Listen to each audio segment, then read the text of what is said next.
You know those mornings where you open your eyes and instantly want to close them again? The alarm's still ringing in your head, your phone already has notifications waiting to stress you out, and even the thought of making coffee feels like work. I've been there. And when everything feels heavy like that, motivation doesn't just show up. But here's the thing, you don't have to wait for it.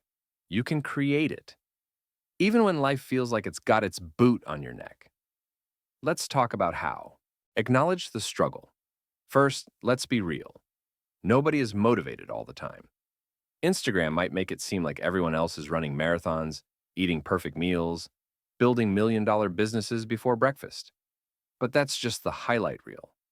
Behind the scenes, everyone has days where they question why they even bother. I remember a season in my life where I'd wake up already feeling defeated. My to-do list was endless, but my energy? Zero. And the more I told myself, you have to feel motivated first, the more stuck I got. That's when I learned. Motivation isn't a feeling you wait for. It's something you build step by step, like laying bricks. Step 1. Redefine motivation. Most of us think motivation is like magic fairy dust. It appears when conditions are perfect. Nope. Motivation is momentum. And momentum comes from doing something small. Think about pushing a car. At first it's heavy, you're barely moving it, but once it's rolling, it's a lot easier. Same with life. Don't think, I have to feel inspired to start. Instead, think, if I start, I'll feel inspired. I once knew someone who started working out again by committing to just one push-up a day, just one. Most days she did more, but even on her worst days, that tiny action kept the door open. Step 2. Shrink the mountain. When life feels hard, everything feels like a mountain. The trick? Make the mountain smaller. Let's say you want to write a book. Write a book feels overwhelming. Open the document doesn't. And once the document is open, writing one paragraph doesn't feel too bad. Your brain loves finishing things, even tiny things, because it gives you a little dopamine hit. It's like sneaking your brain a piece of candy. So it comes back for more. Step 3, anchor to your why. Now, here's the emotional part. If you don't have a reason, a deep reason, it's going to be hard to push through the rough days. Your why can't just be logical, like, I want a better job. It has to hit you in the chest. I knew a guy studying late nights after work, not for the grades, but because he wanted his mom to never work another day in her life. That's the kind of why that gets you out of bed. So ask yourself, why does this matter to me? Then ask, why again and again. Keep digging until it's real enough to make you move. Step 4. Control the controllable. When life feels overwhelming, the fastest way to sink is to focus on everything you can't control. You can't change the economy. You can't change other people's moods. You can't control the weather, but you can control how you start your day, the habits you keep, and the words you tell yourself. I started putting my phone in another room at night. That way I had to physically get out of bed to turn off my alarm. And boom, I was already standing.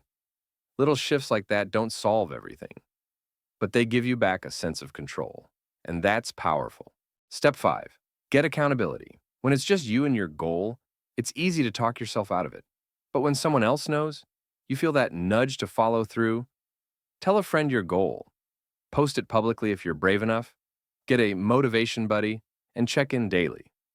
I trained for my first marathon purely because I told 3 people I was doing it, and I didn't want to be embarrassed when they asked how it was going. Sometimes pride can be your ally. Step 6. Embrace low-energy days. You are not a robot. You will have days where your energy is gone. That's okay. The key is to have a minimum version of your habit. Can't do a full workout? Do 5 minutes of stretching. Can't clean the whole kitchen? Wash one plate. You're not aiming for perfect. You're aiming for consistency. Because when you keep the habit alive, even at its smallest, it's way easier to ramp it back up when your energy returns. Step 7. Celebrate the wins. We're terrible at this. We finish something and instantly move to the next thing without even pausing. But your brain needs to feel rewarded. Track your progress visually. Say out loud, I'm proud of this. When I hit my writing goal for the week, I buy myself a fancy coffee. It's silly, but it works. Small wins stacked over time become huge wins. Step 8, rewrite your story. Your brain believes whatever story you tell it. If you keep saying, I'm stuck, it will find proof. If you say, this is hard, but I'm figuring it out, your brain will look for solutions. I used to ask, why me, when things got hard. Now I ask, what can I learn from this? It doesn't make the pain vanish, but it changes how I carry it. Here's the truth. Life isn't going to magically get easier. But you can get stronger. You don't need the perfect plan. You just need the first step, and then another, and another. Start small. Anchor to your why. Control what you can. Lean on people who believe in you. Celebrate progress. If this spoke to you, tell me in the comments what challenge you're facing and one tiny step you'll take today.